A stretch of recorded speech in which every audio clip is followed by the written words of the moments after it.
Should we go ahead? Yeah, whenever you're ready.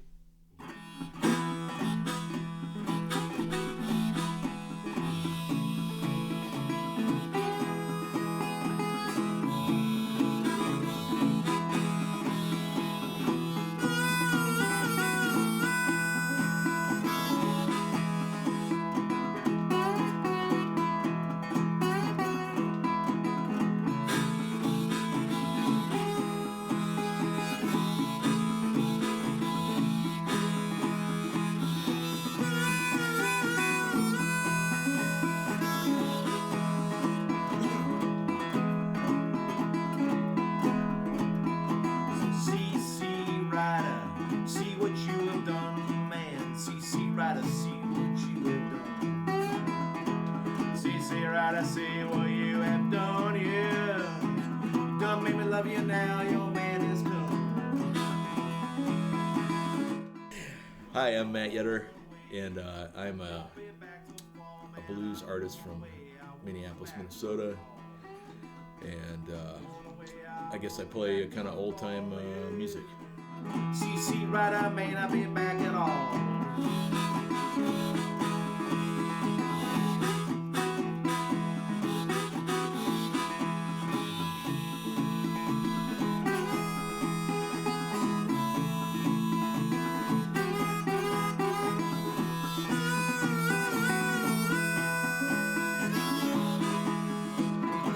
It lends itself to a solo kind of style, and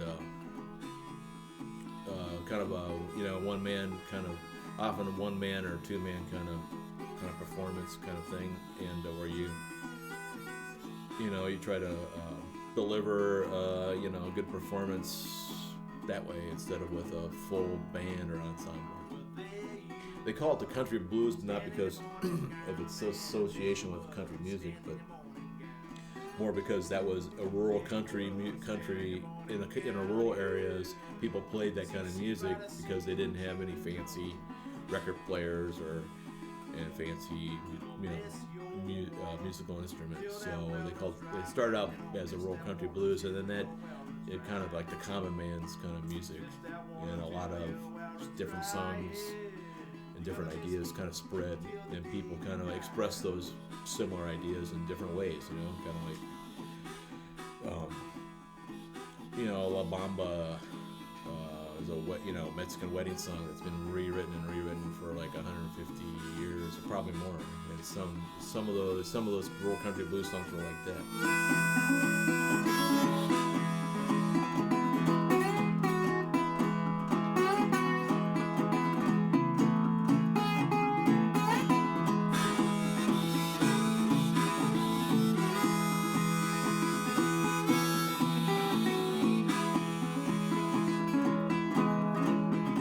I think some people call it roots music because it's kind of the root of everything else. It's like it was the backbone of a lot of different things, and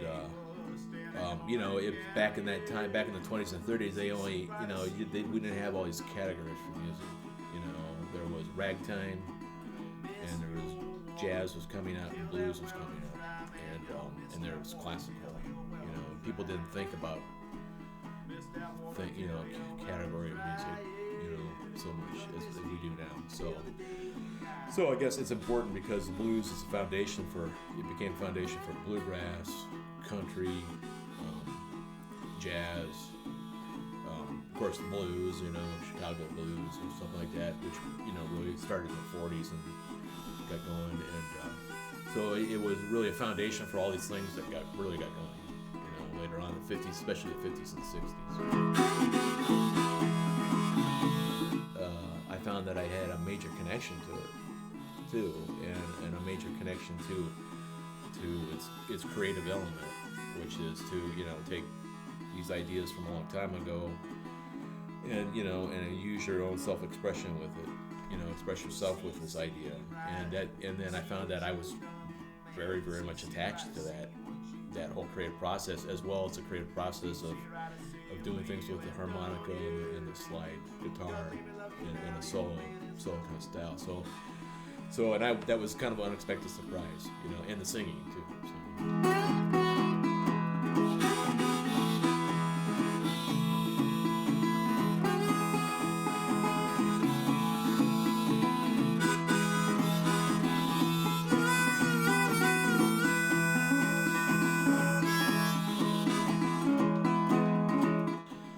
well, the internet's great because, you can find a Blind Lemon song, from 1930 something, and listen to it like right away. You can actually listen to the '78 version, and you can dial it up like that, and you can email and discuss and share that way. There's actually a site. There's actually a great site. There's a country blues site called WeenieCampbell.com, I think is what it's called, from England, and they were actually shut down for a while by performing rights hysteria, politics, or whatever, because they have this. Because at Weenie Campbell, they have an ongoing radio station that plays, country blues all the time, and that would have been the place that where people had gone before YouTube, before YouTube would have got so popular. But so that, but I think they're back now. But that's a, in terms of history and stuff like that, it's really amazing how fast you can explore that stuff and give those people credit, because a lot of people didn't realize that these people wrote those songs, and now you can dial it up on YouTube and see the proof for yourself.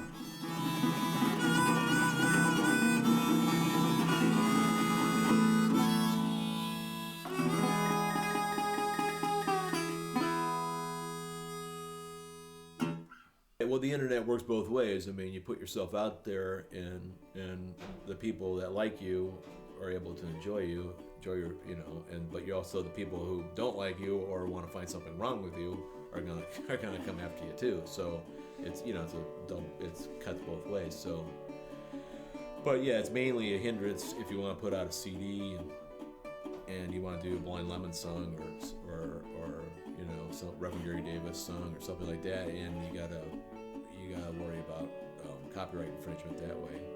It also is another hindrance in terms of the playing the clubs, because a lot of places they play at are gun shy about the performing rights organization coming after them for money, because the establishment is a place that has to pay for copyright infringement or copyright. It's not the performer; it's the establishment. So a lot of them are gun shy about hiring musicians or worried about whether you're going to be playing totally original music or not. So for the performing rights machine too, which wants to say hey, you can't do that, you can't do this. You got to pay Robert Johnson's grandniece 7 cents per song if you want to do that song. Even though he got that as part of a tradition, it was part of a tradition, that riff or that's kind of song, that was part of tradition that was passed down and passed around. So. More inclined to put something out. Yeah, definitely. Yeah, definitely, because I remember when I was in a band it's been almost 15 years now, and we put out a CD and we didn't worry about it. We had a bunch of Blind Lemon songs and all kinds of people's songs on it. We didn't worry about the copyright issue. And now when you put out a CD, you have to actually fill out an intellectual property form, and you got to think about that stuff. So it's totally changed. It's totally become more constricted, or whatever you want to call it.